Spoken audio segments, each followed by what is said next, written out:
आवाज नहीं आनी चाहिए लास्ट में। Electromagnetic waves.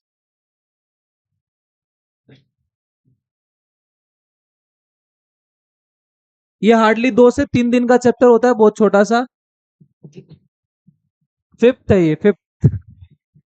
क्या क्या कर लिया? Electrostatics, current, electricity, magnetism, EMI, AC, अब ईएम वेव्स आ रहा है। राइट। देखो, अगर इसके बारे में थोड़ा सा इंट्रोडक्शन सुनना है, नाम से समझ में आ रहा है इलेक्ट्रोमैग्नेटिक, मतलब इलेक्ट्रिक फील्ड भी है और मैग्नेटिक फील्ड भी है। जितने 4 चैप्टर हमने पढ़े हैं सब कुछ यहाँ रिवाइज हो जाएगा ईएम वेव्स में। ये बहुत थ्योरेटिकल सा चैप्टर है। और कहां से स्टार्ट होता है ये? आपने एम्पियर सर्किटल लॉ सुना है? यस, क्या होता है एम्पियर सर्किटल लॉ? एसीएल हम शॉर्ट में बोले, देख लो एक बार। तू खड़ा हो वहां से, खड़ा हो। यहाँ बेटा बी डॉट डीएल मतलब लाइन इंटीग्रल किसका? मैग्नेटिक फील्ड का। क्या होता है? Mu naught times I. ये एम्पियर सर्किटल लॉ था। मैक्सवेल एक साइंटिस्ट हुए हैं, उन्होंने कहा कि आपकी इस स्टेटमेंट में गड़बड़ है, और उसने ये प्रूव करके भी दिखाया कि गड़बड़ है। जब मैक्सवेल ने एम्पियर से इससे रिलेटेड क्वेश्चन पूछे तो एम्पियर उसके जवाब नहीं दे पाया, और वहां से इलेक्ट्रोमैग्नेटिक वेव का एक टॉपिक शुरू हुआ जिसका नाम है डिस्प्लेसमेंट करंट। इसके नोट्स मैं आपको प्रोवाइड करूंगा, आपको लिखने की जरूरत नहीं है, जो सुनना है। ये देखो, यहाँ पे सबसे पहला टॉपिक आता है डिस्प्लेसमेंट करंट। रोड मैप लिखिए। देखो, वैसे आप अपनी मर्जी से नोट करना चाहते हो कर लो, लेकिन नोट्स में ये सब लिखा हुआ है। डिस्प्लेसमेंट करंट, और उसके बाद आता है continuity of current. Done. Third topic जो आता है उसको बोलते हैं Maxwell equations. Maxwell's equation. Maxwell के बारे में एक स्टोरी बोली जाती है। देखो, इसका बहुत बहुत बड़ा कंट्रीब्यूशन इस साइंटिस्ट का इलेक्ट्रोडायनेमिक्स में। ऐसा नहीं है कि कंट्रीब्यूशन नहीं है, बट अभी इस लेवल पे आप लोगों को ऐसा फील होगा, जिसको इसने अपनी इक्वेशन का नाम दिया ना, वो इसकी थी नहीं। वो किसकी थी? वो ऑलरेडी आ चुकी है। जैसे गोस लो। अब गोस लो की जो स्टेटमेंट थी वो इसने बोला कि ये मेरी इक्वेशन है ना? लेकिन उसने कुछ उसमें मॉडिफिकेशंस किए जो अभी हम डिस्कशन में नहीं लेंगे। पर अभी आपको ऐसा लगेगा कि जो 4 इक्वेशन, कितनी इक्वेशन थी इसकी? 4। तुम्हारे पहले 5 चैप्टर किस में आते हैं? इलेक्ट्रोडायनेमिक्स में आते हैं। यहां पे इलेक्ट्रोडायनेमिक्स खत्म होता है। इस इलेक्ट्रोडायनेमिक्स में कितनी इक्वेशन आती हैं? 4। वो 4 इक्वेशन मेन इक्वेशन है किसकी? मैक्सवेल की। और इन चारों इक्वेशंस में आपकी जितनी भी चैप्टर्स अभी तक हुए हैं वो सारे रिवाइज हो चुके, यहां हो जाएंगे रिवाइज, है ना? तो मैक्सवेल की 4 इक्वेशन लिखेंगे। उसके बाद फोर्थ, ईएम वेव्स मतलब इलेक्ट्रोमैग्नेटिक स्पेक्ट्रम। इलेक्ट्रोमैग्नेटिक स्पेक्ट्रम, ये चैप्टर आपको ऐसे पढ़ना है। Electromagnetic spectrum. स्पेक्ट्रम सुनिए, स्पेक्ट्रम में क्या होता है? जैसे आपने वेव्स देखी हैं, कौन कौन सी? Radio waves, X rays, cosmic waves, gamma rays, ऐसा सुना है ना? तो ये इलेक्ट्रोमैग्नेटिक वेव्स का स्पेक्ट्रम है। इसमें क्या आता है? सीजीएक्स, यूवी, आईएमआर, इसको स्पेक्ट्रम बोलते हैं। Right. Cosmic, gamma, X-ray, ultraviolet, visible, जिसके बारे में आप पढ़ते हो, जो आप देख पाते हो, I infrared, microwave, radio waves. Right. इस तरीके से। तो जैसे जैसे इधर जाते हो तो फ्रीक्वेंसी घटती चली जाती है और लैम्डा बढ़ती चली जाती है। ये सारा डिस्कशन हम करेंगे। आपका कल का होमवर्क ये है कि हम इसको 2 दिन में शुरू करें, 3 दिन में शुरू करें। जो फाइल आपके ग्रुप में शेयर होगी उसमें इसकी टेबल है, वहां पे हर एक के बारे में 3-4 चीजें लिखी हुई हैं। क्या क्या? भाई, कॉस्मिक रेस डिस्कवरर कौन था, ये आपको पढ़ना नहीं है, हिस्ट्री में नहीं जाना। लेकिन आपको पढ़ना है कि उसकी फ्रीक्वेंसी की रेंज कितनी है। आपसे क्वेश्चन ऐसे पूछे जाएंगे, इस फ्रीक्वेंसी की वेव कौन से वाली होती है, लेमडा की रेंज क्या होती है। और अगर फ्रीक्वेंसी की रेंज पता है, आई थिंक आपने फोटो इलेक्ट्रिक इफेक्ट केमिस्ट्री में पढ़ा था, और आपने वहां पे E equals to H nu जैसा कुछ सुना है? सुना है? तो ये जो न्यू है ना, न्यू, ये फ्रीक्वेंसी से एनर्जी आ रही है। अगर आपको फ्रीक्वेंसी की रेंज पता है तो आपको एनर्जी की भी रेंज पता है। तो आपको 1, 2, 3 प्लस इनके यूजेस, ये आपका सिलेबस है। मतलब ये कहाँ कहाँ यूज होते हैं, जैसे इंफ्रारेड की एप्लीकेशंस क्या है, माइक्रोवेव्स की क्या है, कहाँ कहाँ यूज होती है। तो आपके पेपर में इनसे रिलेटेड क्वेश्चन आते हैं। अगर हम न्यूमेरिकल्स की बात करें, यहाँ कोई न्यूमेरिकल है नहीं। न्यूमेरिकल कहाँ है? यहाँ न्यूमेरिकल, इसमें है ना। यहाँ पे न्यूमेरिकल है, जैसे इंटेंसिटी वगैरह हम देखेंगे, पर मेनली ये थ्योरेटिकल पार्ट है। So this is the chapter, ये चैप्टर आपको पढ़ना है ऐसे। अब मैं इसका कंप्लीट स्टोरी बता रहा हूं, बेशक कॉपी बंद करके समझ में आ जाएगा। देखो, मैंने क्या कहा, इसकी स्टोरी कहां से शुरू हुई, पहले इनके बारे में सुनिए। ये मैं फाइनल कुछ भी नहीं लिखवा रहा हूं आपको, तुम्हारे को समझाने के लिए रफली सारा सब कुछ यहां लिखूंगा। ये फेयरली तुम्हारे नोट्स में लिखा है, इसके नोट्स बनाने की जरूरत नहीं है। ईएम वेव्स, इसमें कौन आता है? इलेक्ट्रो। ये कौन है? मैग्नेट। मतलब इलेक्ट्रिक फील्ड भी आ रही है और मैग्नेटिक फील्ड भी आ रही है। आपने नाइन्थ क्लास में सबसे पहले वेव्स का चैप्टर पढ़ा था, और लास्ट ईयर वेव्स में क्या पढ़ा था कि वेव दो तरीके की होती है, मैकेनिकल वेव और इलेक्ट्रोमैग्नेटिक वेव। मैकेनिकल वेव वो होती है जिसको मीडियम चाहिए प्रोपोगेट करने के लिए, लेकिन इलेक्ट्रोमैग्नेटिक को कोई मीडियम नहीं चाहिए। इसका मतलब require no medium to propagate. सही है। अच्छा, इस चैप्टर की सबसे बड़ी मोटिवेशन क्या है? C इक्वल्स टू 3 × 10⁻⁸ सुना है ना? कहां से आई है? ये चैप्टर निकाल के दिखाएगा आपको। ये जो वैल्यू आती है निकल के, ये कैसे निकल के आती है वो इस चैप्टर में सीखते हैं हम, है ना। मैंने क्या लिखा अभी इंट्रोडक्शन में कि वेव कितने तरीके की होती है, एक मैकेनिकल वेव और एक EM wave. Generally mechanical wave कौन होती है? साउंड। साउंड को मीडियम चाहिए प्रोपोगेट होने के लिए। मून पे साउंड क्यों नहीं सुनाई देती? क्योंकि मीडियम नहीं है, एटमॉस्फेयर नहीं है। सो यहाँ पे इलेक्ट्रोमैग्नेटिक में कौन है? लाइट। और हमें ये पढ़नी है, इसको मीडियम चाहिए, इसको नहीं चाहिए। इसकी कैटेगरी आप क्या बनाते थे? लॉन्गिट्यूडनल, ट्रांसवर्स, ये दो होते हैं, लॉन्गिट्यूडनल एंड ट्रांसवर्स। इनका मीनिंग समझिए। अगर आपकी वेव इधर जा रही है, कोई मुझे बता सकता है वेव का मीनिंग क्या होता है? डिस्टरबेंस। आपने पानी में पत्थर मारा, रिपल्स बनी, वो क्या है? वो मीडियम के पार्टिकल डिस्टर्ब हो गए।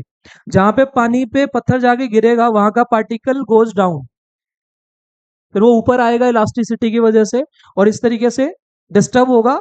और यही डिस्टरबेंस अगले पार्टिकल को, फिर अगले पार्टिकल को, फिर अगले पार्टिकल को, और इस तरीके से डिस्टरबेंस प्रोपोगेट होती है। वेव क्या लेके चलती है?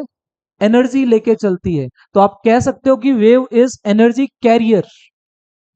मैं इस चैप्टर को स्ट्रॉन्ग बनाने के लिए सारी चीजें पिछली क्लास की बता रहा हूं। वेव एक डिस्टरबेंस है, क्या लेके चलती है? एनर्जी लेके चलती है, इतने टाइप की होती है। इसका मीनिंग क्या है? ये वेव इधर जा रही है, अभी भी नहीं मानो तुम इतनी दूर बैठ के, तभी बिठाया है। देखो, अगर तुम्हारे पार्टिकल्स, मीडियम के पार्टिकल इसी डायरेक्शन में वाइब्रेट करते हैं तो ये लॉन्गिट्यूडनल है। अगर प्रोपोगेशन की ही डायरेक्शन में पार्टिकल्स वाइब्रेट करें, वो कौन है? वो लॉन्गिट्यूडनल।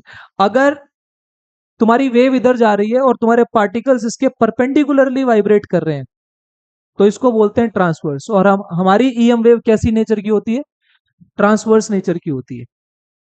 पिछले कुछ सालों में पहले इलेक्ट्रोमैग्नेटिक वेव ट्रांसवर्स नेचर की है ऐसा प्रूव करना आता था, अब नहीं आता तुम्हारे सिलेबस में। अब आप डायरेक्टली इसका ये समझिए कि इलेक्ट्रोमैग्नेटिक वेव कैसी है? ट्रांसवर्स नेचर की होती है। तो ये ट्रांसवर्स नेचर की है, ये भी मुझे समझ में आता है। सही है। अब ये मीनिंग समझ में आया कि electric field, magnetic field, transverse. Done. मैं मान लेता हूं कि आपकी वेव इधर जा रही है, ये किसकी डायरेक्शन बताई मैंने? वेव की प्रोपोगेशन की। तो direction of propagation of wave, propagation of wave. Done. मैंने मान लिया कौन सी डायरेक्शन है? एक्स। तुम्हारी इलेक्ट्रिक फील्ड कहां मिलेगी? वाई में।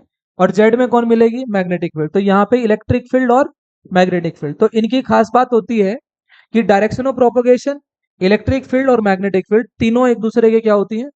Perpendicular. So electric field perpendicular to magnetic field perpendicular to direction of propagation. सही है। ये आ गया। तो बेटा ईएम वेव के बारे में ये जो मैंने बताया डेफिनेशन। इसमें क्या समझ में आया? एक तो ट्रांसवर्स मेन है और ये तीनों आपस में परपेंडिकुलर होती हैं। ये कितनी स्पीड से चलती हैं? 3 × 10⁸ मीटर पर सेकेंड से चलती है। क्लियर? ये हो गया। उसके बाद सबसे पहला टॉपिक कौन सा है? Displacement current. इसकी नोटेशन जो होती है वो आईडी होती है। आई सबस्क्रिप्ट में क्या लगाया? डी लगाया। तो दिस इज डिस्प्लेसमेंट करंट। अब पहले कभी नहीं आया ये।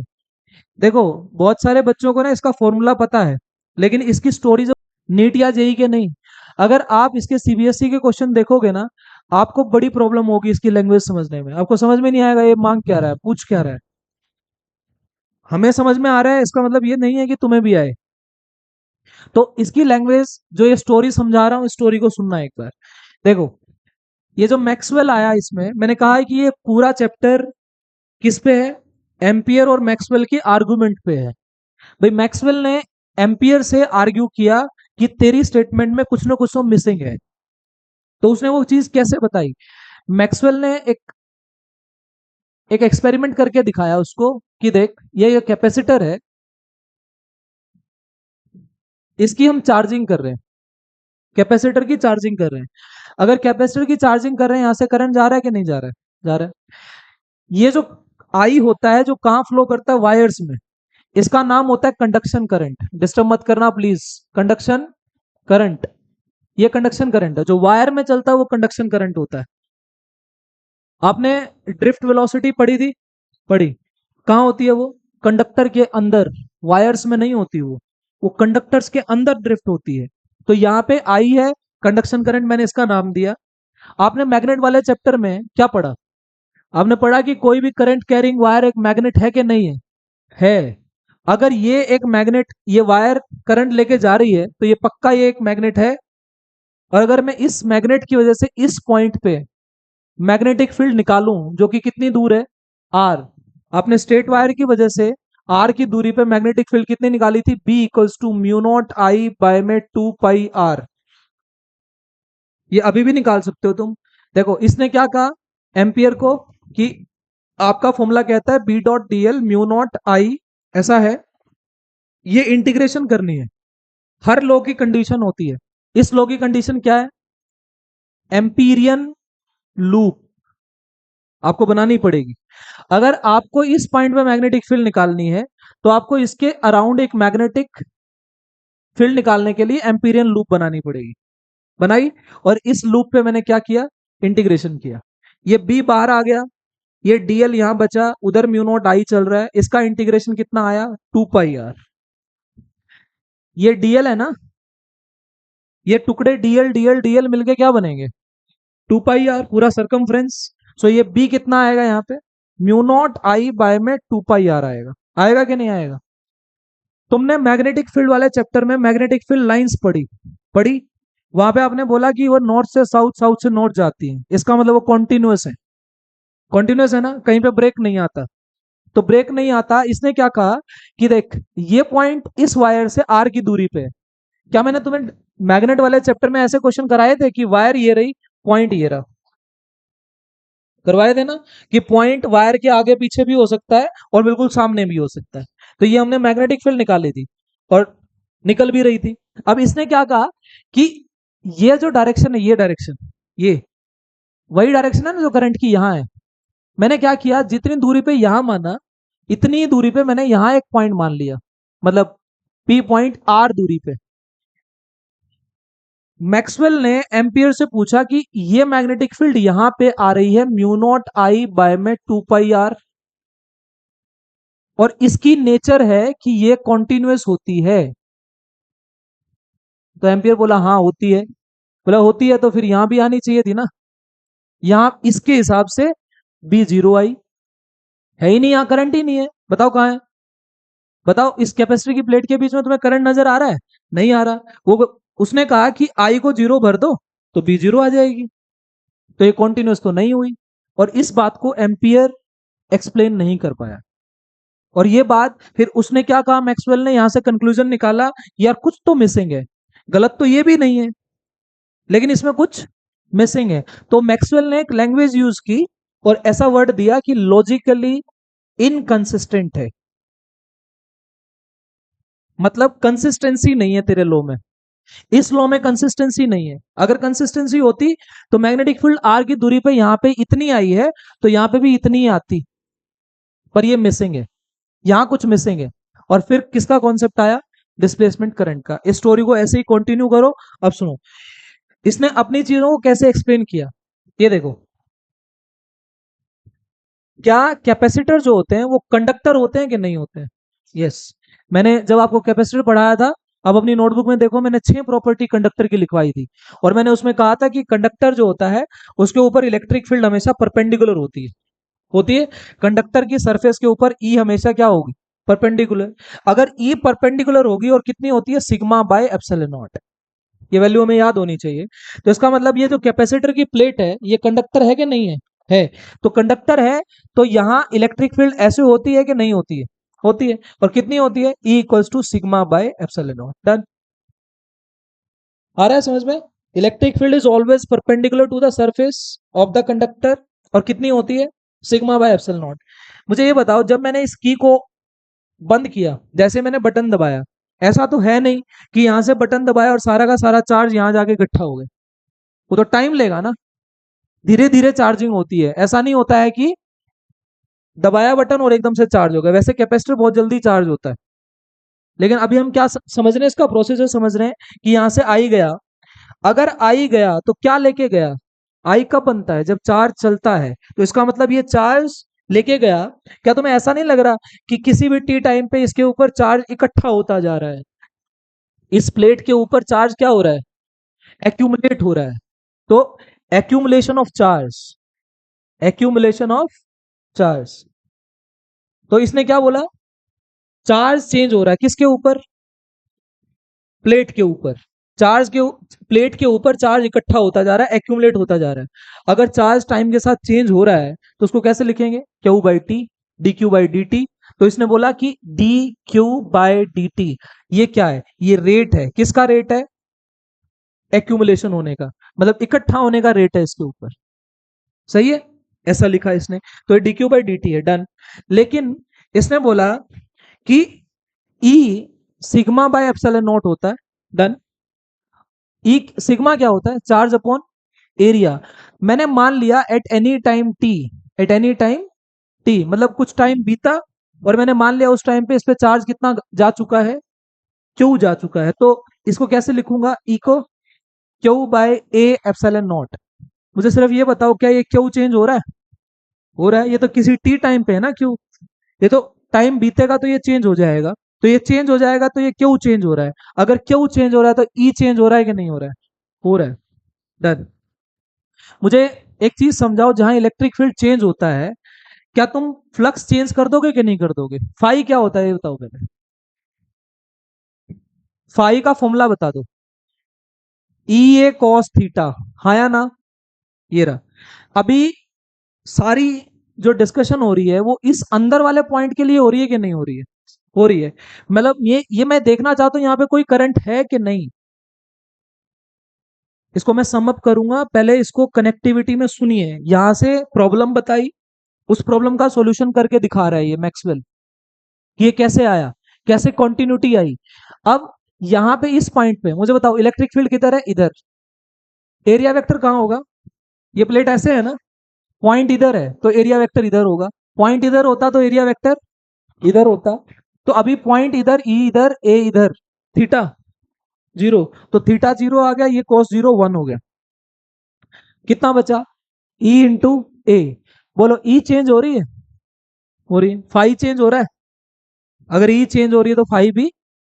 ई इसलिए चेंज हो रहा है क्योंकि प्लेट के ऊपर चार्ज इकट्ठा होता जा रहा है, क्यों चेंज हो रहा है। डन। तो यहाँ पे फाई कितना आया बोलो, Q by A epsilon naught into A. लिखने की भी जरूरत नहीं थी, ये तो पता था हमें। क्यू बाय एप्सिलॉन नॉट होता है कि नहीं है, फाई गोस लो। तो ये क्यू बाय एप्सिलॉन नॉट आ गया। पर आप बोले सर ये फाई जो है ना वो चेंज हो रहा है, आपने क्या किया, D phi by D T लिखा। मतलब फ्लक्स के चेंज होने का रेट देखा आपने, आपने देखा कि किस रेट से वो चेंज हो रहा है। तो D phi by D T बोलो कितना आएगा, फाई की वैल्यू बोलो, Q, Q by epsilon naught क्या कांस्टेंट है, तो ये वन बाय एप्सिलॉन नॉट तो बाहर आ गया। तो यहां क्या दिख रहा है, D Q by D T. मैंने क्या बोला था, rate of accumulation of charge कितना है, dq बाई dt। ये क्या होता है, करंट। करंट, इसने क्या किया, यहां से dq बाई dt निकाला, dq बाय dt कितना आया, epsilon naught D five by dt। और इस dq बाई dt को क्या बोल दिया, आई डी बोल दिया। उसने बोला कि यहाँ पे जो तुम्हें करंट नजर नहीं आ रहा ना, वो क्या है, वो आईडी है, ये डिस्प्लेसमेंट। ये देखो जिस रेट से चार्ज एक्यूमुलेट हो रहा है उस रेट से यहाँ पे करंट फ्लो कर रहा है। आप बताओ, क्या यहाँ पे चार्ज इकट्ठा होता जा रहा है, उस चार्ज की वजह से तो इलेक्ट्रिक फील्ड आ रही है। तो इलेक्ट्रिक फील्ड का फ्लो पॉजिटिव से नेगेटिव, इसका मतलब इस रेट से ही आईडी जा रहा है, मतलब चार्ज फ्लो कर रहा है, ये रहा। तो ये आईडी है। तो यहां बीच में कौन आया, आईडी आया। बात समझ में आई। तो आईडी कहां होता है बताओ, मैंने अभी आपसे पूछा था कि डिस्प्लेसमेंट करंट की डेफिनेशन बताइए। आपने ये फॉर्मूला देखा, epsilon naught D phi by D T. तो आप ऐसे बोलोगे, displacement current is that current which is produced in that region in which electric field is changing. क्या इस एरिया में इलेक्ट्रिक फील्ड चेंज हो रही है, हो रही है, यहाँ पे आईडी बनेगा। तो जहां इलेक्ट्रिक फील्ड चेंज हो रही होगी वहां पे डिस्प्लेसमेंट करंट बनता है। बात समझ में आ गई। अगर ये डिस्प्लेसमेंट करंट बनता है, दूसरी डेफिनेशन क्या दोगे, जहां पे फ्लक्स चेंज हो रहा है। तो आप एक ही लाइन में बोल सकते हो, where electric field and flux is changing. समझ में आ रहा है, फ्लक्स इज चेंजिंग। क्लियर हो गई। तो यहाँ पे लिख सकता हूं मैं, ये जो डिस्प्लेसमेंट करंट है, is that current, is that current which is produced, which is produced in that region, in that region where electric field and flux is changing, flux is changing। Clear हो गई बात। ये पूरा chapter इस base पे है, इसके अलावा कोई फॉर्मूला नहीं है। अभी आएंगे कुछ डिराइव करेंगे, लेकिन बेस ये है, इसको देख लो आराम से।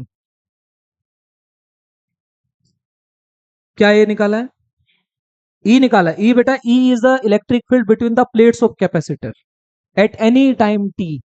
यस, समझ गए, क्लियर है यहां तक, डन।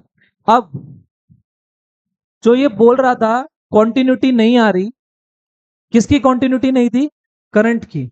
क्या तुम्हें ऐसा लग रहा था आई यहां तक आया, उसके बाद आई गायब हो गया, क्या वो कॉन्टिन्यूटी का काम ये आईडी करेगा कि नहीं करेगा, करेगा।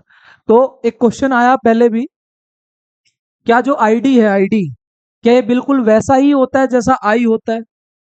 उन्होंने बोला, मतलब क्या आई जैसा फिजिकल इफेक्ट देता है, लाइक जैसे मान लीजिए करंट से आपको झटका लगा, तो क्या आईडी से भी लगेगा, लग सकता है। इसका मतलब आई और आईडी की दोनों की फिजिकल प्रॉपर्टी क्या होती है, सेम होती है।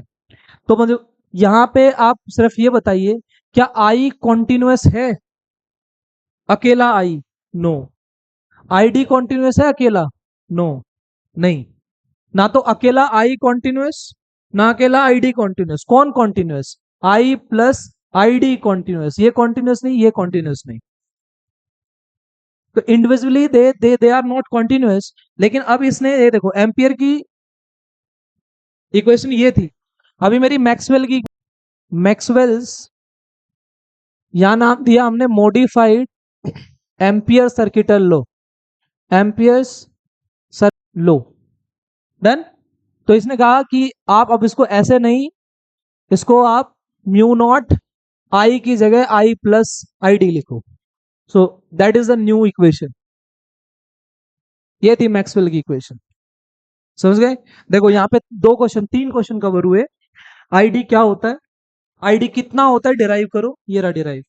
ई क्या लिया, सिग्मा बाय एप्सिलॉन नॉट। अच्छा, ये इसमें क्वेश्चन ये भी पूछा गया कि आप कैपेसिटर की, जब कैपेसिटर की स्टेडी स्टेट आ जाए, बताना क्या होती है स्टेडी स्टेट, जो वो फुली चार्ज हो जाता है ना। तो steady state of capacitor is when capacitor is fully charged, है ना, कैपेसिटर इज फुली चार्ज्ड। क्यों होगा, उसकी कैपेसिटी भर गई, है ना। मतलब अगर मुझे कैपेसिटर की प्लेट के ऊपर जीरो से लेके क्यू देना था, आवाज नहीं, जीरो से क्या देना था, और किसी टी टाइम पे मैं कितना मान रहा था, अब ये फुल इतना जा चुका है, तो इसका मतलब अब उसके ऊपर एक्यूमुलेट होना बंद, तो इसका मतलब चार्ज होना बंद, तो चार्ज होना बंद, तो D Q by D T मतलब phi zero, D phi by D T zero आ जाएगा, तो आई डी कितना हो जाएगा, जीरो। उसका उस वक्त डिस्प्लेसमेंट करंट कितना होता है, जीरो होता है। तो क्या लिखा हमने यहाँ पे, मैक्सवेल की इक्वेशन ये आ गई। तो इट हैज, इसके इसके नीचे लिख सकते हो, it has property of continuity. दूसरा नोट मैंने क्या बनवाया, जो physical has same physical property as that of I. Done हो गया, ठीक है। तो यहां से मुझे आईडी समझ में आया, ये रहा फॉर्मूला। फ्लक्स चेंज होना चाहिए, जहां फ्लक्स चेंज नहीं होगा, कहां चेंज नहीं होगा, जब कैपेसिटर फुली चार्ज हो जाएगा। और फुली चार्ज के लिए यहाँ पे नोट बना के लिख लो, at steady state, at steady state ID कितना आएगा, zero. Reason, D phi by D T क्या हो गया, जीरो। सही है। अभी ये कॉन्टिन्यूटी है, वो जो सेकंड टॉपिक था, तो वो आईडी और आई सेम दिखाने हैं, वो कैसे दिखा किया, एक कैपेसिटर लिया और, अरे टॉपिक समझ में आ रहा है, यहाँ पे पहला टॉपिक डिस्प्लेसमेंट करंट क्या है डिस्कस हो गया। अब डिस्प्लेसमेंट करंट ने कॉन्टिन्यूटी दी, आई के साथ मिलके इक्वेशन ऐसी बन गई। अभी क्या हो गया, आई, यहां क्या दिखा मेरे को, आईडी। वेट, मुझे बताओ, कैपेसिटर के बीच में मीडियम होता है, होता है। हम डाइलेक्ट्रिक डालते हैं, एयर भी एक डाइलेक्ट्रिक है ना। तो इसका मतलब इसके बीच में मीडियम है। ये जो मीडियम है, ये कैसा मीडियम है, इंसुलेटिंग मीडियम। तुमने एक चीज नोट की, जहां इंसुलेटिंग मीडियम होता है वहां आईडी बनता है। एक और डिफरेंस क्रिएट हो गया दोनों में। क्या डिफरेंस था, आई कहां बनता है, ये आई किसकी वजह से बना है, जब इलेक्ट्रॉन का फ्लो हुआ, यहाँ पे कोई फ्लक्स चेंज नहीं हुआ। ये आई किसकी वजह से है, due to flow of flow of charge, electrons, है ना, इलेक्ट्रॉन्स। पर ये जो आईडी है, ये किसकी वजह से बना, due to change in flux और चेंज इन इलेक्ट्रिक फील्ड। ये क्वेश्चन आया है। देखो इस चैप्टर से तुम्हारे पेपर में ज्यादा मार्किंग नहीं होती है, 1 से 2, 1 से 5 की मार्किंग आप लगा के चलो। मैंने इसमें सब कुछ इन्वॉल्व कर दिया, जेई नीट आप या सीबीएसई दो। लेकिन इसमें जो फैक्चुअल चीजें हैं, जैसे कि इलेक्ट्रोमैग्नेटिक स्पेक्ट्रम में आएंगी, वो आपको अपने लेवल पे याद करनी है। आप यूट्यूब खोलोगे, आपको पता नहीं कितने तरीके वो सीरीज बना रखी होंगी याद करने की, पर मैं कभी नहीं बोलता कि आप मेरे तरीके से याद करो। आपको जैसे वो वेव्स याद होती है, CGX UV IMR जैसे भी याद होती है, आप अपने एंड पे करो। राइट, एक बार मैं एक्सप्लेन करूंगा, अगर मेरा तरीका ठीक लगता है तो उसको फॉलो करो, अदरवाइज अपना ढूंढ लो कि याद कैसे होंगी। यहाँ पे आई ऐसे आया, आईडी ऐसे आया।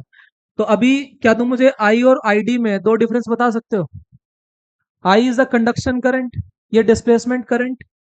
Conduction current is due to the flow of charge और electron, this is due to change in flux and due to change in electric field. एक और हमने बोला, ये जो आई है ना, ये कहां बनता है, कंडक्टिंग मीडियम के अंदर। देख लो, क्या जो वायर है, वायर, क्या वो एक कंडक्टिंग मीडियम नहीं है। क्या ये एक इंसुलेटिंग मीडियम है, तो इंसुलेटिंग मीडियम में कौन बनता है, ये बनता है। कंडक्टर डाले, वहां इलेक्ट्रिक फील्ड जीरो हो जाएगी, वहां ई जीरो हो जाएगी, वहां पे फ्लक्स चेंज होगा ही नहीं। कंडक्टर के अंदर ई जीरो होती है, डाइलेक्ट्रिक डालेंगे, डाइलेक्ट्रिक में इलेक्ट्रिक फील्ड चेंज हो सकती है, समझे। वहां पे ई क्या चेंज होगी, जब कंडक्टर डाल दिया, आपको याद है हमने सी डैश निकाला था, एप्सिलॉन नॉट ए बाय में डी माइनस टी। वहां पे क्या माना था कि कैपेसिटर के बीच में जब कंडक्टर डाला, उसके अंदर ई कितनी बनती है, जीरो। मैंने आपसे ऐसा सवाल भी पूछा था, एक ऐसी जगह का नाम बताओ जहां पे इलेक्ट्रिक फील्ड जीरो होती है लेकिन पोटेंशियल होती है, कौन, कंडक्टर। कोई भी कंडक्टर होगा, उसके अंदर इलेक्ट्रिक फील्ड क्या होती है, जीरो। अगर इलेक्ट्रिक फील्ड जीरो आवाज नहीं होए, क्या चल रहा है बेटा? चैप्टर पहले पढ़ रखे हैं। फील्ड, मैंने बोला कि डाइलेक्ट्रिक अगर आपके पास है, वहां पे इलेक्ट्रिक फील्ड है, बन रही है, इंड्यूस हो रही है। पर यहाँ पे कंडक्टर के अंदर इंड्यूस इलेक्ट्रिक फील्ड होती ही नहीं है। तो कंडक्टर के अंदर electric field zero, potential constant V constant, इसका मतलब ई जीरो पर वी जीरो नहीं है। और दूसरा क्या था, जहां पे ई क्या हो, जीरो ना हो, लेकिन वी जीरो हो, कौन होता है? अभी इलेक्ट्रोस्टैटिक्स का पेपर दे के आए, डाइपोल का इक्विटोरियल पॉइंट, डाइपोल के इक्विटोरियल पॉइंट के ऊपर इलेक्ट्रिक फील्ड होती है, होती है, कितनी होती है? केपी बाय, और वो वी कितनी होती है? Zero, two KP by R square, KP by R square, है ना? तो यहाँ पे इलेक्ट्रिक फील्ड आता है, क्यूब आता है, क्यूब था cube, KP by R cube, two KP by R cube, KP by R cube. So ये वी जीरो आ गया, E zero V naught zero, done.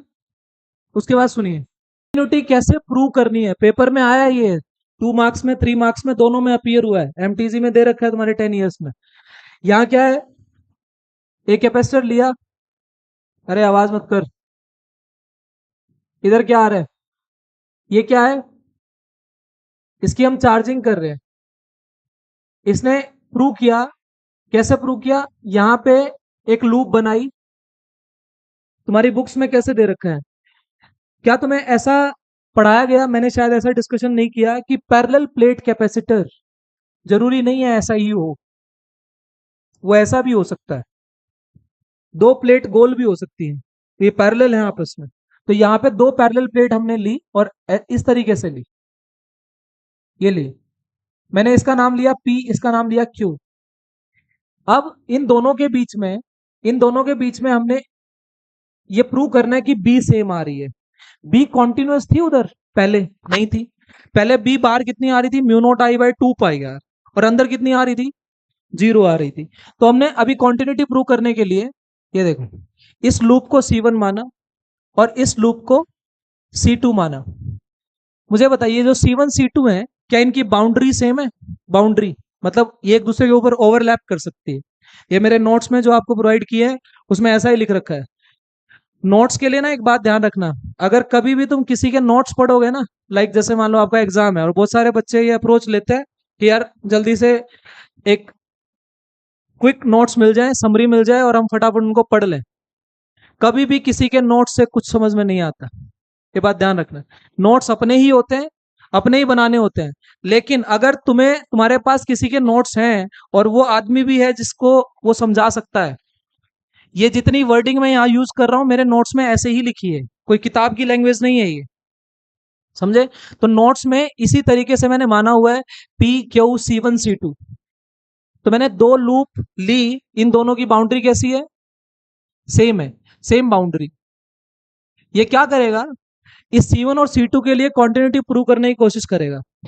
इस C1 में कितना करंट जाएगा? अच्छा, ये जो C1 है ये मैंने कैसे मानी, ये ऐसे मानी कि ये कंडक्शन करंट के परपेंडिकुलर है, यानी कि ये कॉइल ऐसे पकड़ी है ऐसे, और करंट इधर से ऐसे आ रहा है, तो इस कॉइल का प्लेन जो है वो परपेंडिकुलर है। तो यहां पे coil is perpendicular to the plane of coil, plane of coil is perpendicular to direction of कौन सा करंट, कंडक्शन करंट। आप क्या करो, इनको C1 C2 के लिए मानो, पहले लूप C1 के लिए। क्या तुम्हें लग रहा है लूप C1 में बाहर कोई फ्लक्स चेंज हो रहा है? भाई जो फ्लक्स चेंज होता है वो तो P और Q के बीच में होगा ना। और आईडी का फॉर्मूला क्या है, जब फ्लक्स ही नहीं है तो आईडी आएगा, नहीं आएगा। इसका मतलब जब C1 में देखा हमने तो वहां पे आई तो जीरो नहीं है, लेकिन आईडी क्या है, जीरो है। क्यों? बिकॉज फ्लक्स जीरो है, और फ्लक्स जीरो है तो चेंज ही क्या होगा फिर, तो d5/dt क्या हो गया, जीरो हो गया। जब मैंने लूप C2 के लिए देखा तो वहां पे मुझे ना तो कंडक्टिंग मीडियम मिला जिसकी वजह से आई आए, कंडक्टिंग मीडियम चाहिए आई के लिए, वो है नहीं, वहां पे आई क्या मिला, जीरो, लेकिन आईडी जीरो नहीं मिला, क्योंकि वहां पे फ्लक्स जीरो नहीं था और वो चेंज भी हो रहा था। सो आईडी कितना आया यहाँ पे, एप्सिलॉन नॉट d5/dt। डन। मुझे ये प्रूव करना है कि id i जैसा है, मतलब वहां पे क्या थी, i थी, और यहाँ पे कौन है, id। अगर हम ये प्रूव कर दें कि i बिल्कुल वैसा ही है जैसा id है, तो एक कॉन्टिन्यूटी प्रूव नहीं हो जाएगी। जो कॉन्टिन्यूटी का क्वेश्चन मार्क मैक्सवेल ने एम्पियर पे लगाया था कि यहाँ आई है यहाँ नहीं है। हाँ, सुनेगा तो समझ में आएगा ना, ध्यान पता नहीं कहाँ है। आई यहाँ पे अंदर कंडक्शन करंट नहीं है, क्योंकि यहाँ कोई कंडक्टिव मीडियम नहीं है, मतलब वायर्स नहीं है। यहाँ पे क्या है, नॉर्मल एयर है, कोई डाइलेक्ट्रिक है। तो वहां पे कौन बन रहा है, आईडी बन रहा है। क्यों आईडी इसलिए बन रहा है, वहां पे फाई चेंज हो रहा है, और फाई चेंज होना भी चाहिए। आईडी के फॉर्मूले में d5/dt आ रहा है, तो आईडी एप्सिलॉन नॉट d5/dt। अगर मेरे को प्रूव करना है कि ये बिल्कुल आई है, चार्ज अपॉन टाइम, तो इसने उल्टा काम कर दिया। प्रूव करने के लिए एप्सिलॉन नॉट रखा, d/dt, फाई का वैल्यू क्या भरा, क्यू बाय, इसको काट दिया और बोला कि क्या है, dq/dt। वही चीज प्रूव कर दी। ये मैथमेटिकली इसने ऐसे ही प्रूव किया कि ये dq/dt आ गया, और उसको क्या बोल दिया, अब क्या बोल दिया इसने, आई। पहले क्या बोला था, आईडी। अब इसने आईडी के फॉर्मूले में वापस फाई भरा, और क्या प्रूव कर दिया, आई। कुछ नहीं, जैसे थियोरेटिकली समझाया था वो बेटर है इससे। ये कुछ नहीं, उसमें उल्टा सीधा वही सेम चीजें कर रहा है। dq/dt हमने क्या पढ़ा है, करंट पढ़ा है। वहां पे करंट का नाम क्या दे दिया इसने, क्योंकि उसमें कौन सा एक्सप्रेशन आ रहा है, d5/dt। अभी नॉर्मल सोल्व करके क्या आया, dq/dt, और इसको क्या नाम दे दिया, आई। तो इसका मतलब इसने बोला कि जो आईडी है वो आई के साथ कॉन्टिन्यूटी बना रहा है। So that proves that I is having continuity with ID, but I is not continuous individually. वो अकेला कॉन्टिन्यूअस नहीं, ये अकेला कॉन्टिन्यूअस नहीं, और ये बीडीएल किसके बराबर आया, mu naught I plus I D. Last 10 minutes. तीसरा टॉपिक कौन था, मैक्सवेल इक्वेशन। मैंने दो टॉपिक डिस्कशन में लाए, समझ में आए। प्रॉब्लम कहाँ थी, कॉन्टिन्यूटी में थी। उसने क्वेश्चन पूछा, नहीं बता पाया। उसने एक्सप्लेन किया कि यहाँ पे क्यों चेंज हो रहा है, क्यों चेंज हो रहा है, इसलिए फाई चेंज हो रहा है। अगर फाई चेंज हो रहा है तो आईडी बन रहा है। और फिर बाद में ये भी प्रूव कर दिया कि आईडी किसके जैसा है, आई के जैसा है। आईडी आई के जैसा है, ये प्रूव हो गया। अब मैक्सवेल की चार इक्वेशन कौन कौन सी होती हैं, मैक्सवेल्स 4 इक्वेशंस। पूरे पूरे चैप्टर बनते हैं इन अकेली 4 इक्वेशन के ऊपर हायर क्लासेस में। B Tech first year, computer science, B Tech electrical, mechanical, civil, कुछ मर्जी लेना, पहले ईयर में जाते ही पढ़ोगे। बीटेक में फर्स्ट ईयर में आप कोई भी ट्रेड लो, फर्स्ट ईयर सबके लिए कॉमन होता है। नॉन मेडिकल वाले सुन लो, ये सारी चीज फिर से आएंगी। कहीं करना, चाहे तुम आईआईटी में पढ़ना, चाहे नॉर्मल लोकल यूनिवर्सिटी में पढ़ना, सब ये चीजें पढ़नी पड़ेंगी। उसके बाद देखो, पहला, क्या तुमने गॉस लॉ देखा है, गॉस लॉ इन इलेक्ट्रोस्टैटिक्स।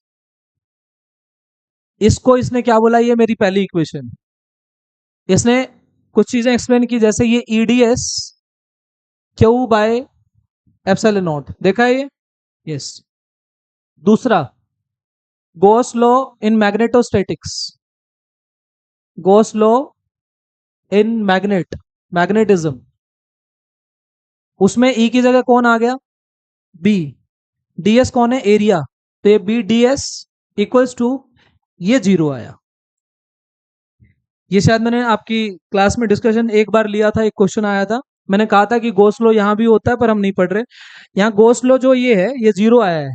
ये थी वो जो स्टेटमेंट जहां से ये समझ में आता है नॉर्थ से साउथ और साउथ से नॉर्थ, ये कॉन्टिन्यूअस प्रूव करती है। मतलब फील्ड लाइंस नॉर्थ से साउथ टर्मिनेट नहीं होती, वो कॉन्टिन्यूअस यहां से प्रूव होता है। Next, third Faraday law.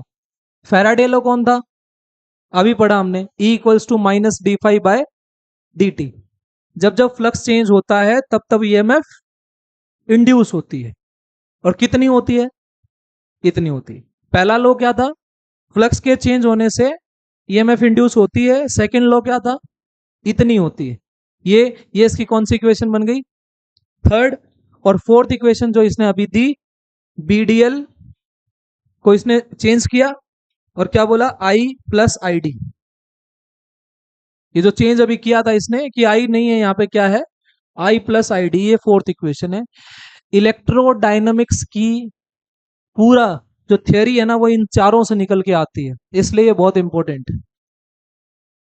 कितने टॉपिक डिस्कस किए? तीन। पहला डिस्प्लेसमेंट करंट, दूसरा कॉन्टिन्यूटी, ये रही। आईडी क्या होता है ये हम देख चुके हैं। कब आएगा? जब फ्लक्स का चेंज होगा या इलेक्ट्रिक फील्ड चेंज होगी। और फिर मैक्सवेल की चार इक्वेशन, और इसका नाम क्या है? Maxwell modified Ampere circuital law. Modified Ampere circuital law है ये। इसको जनरलाइजेशन भी बोलते हैं। वर्ड्स आएंगे generalisation, generalisation of Ampere circuital law, that's a generalisation. Simple.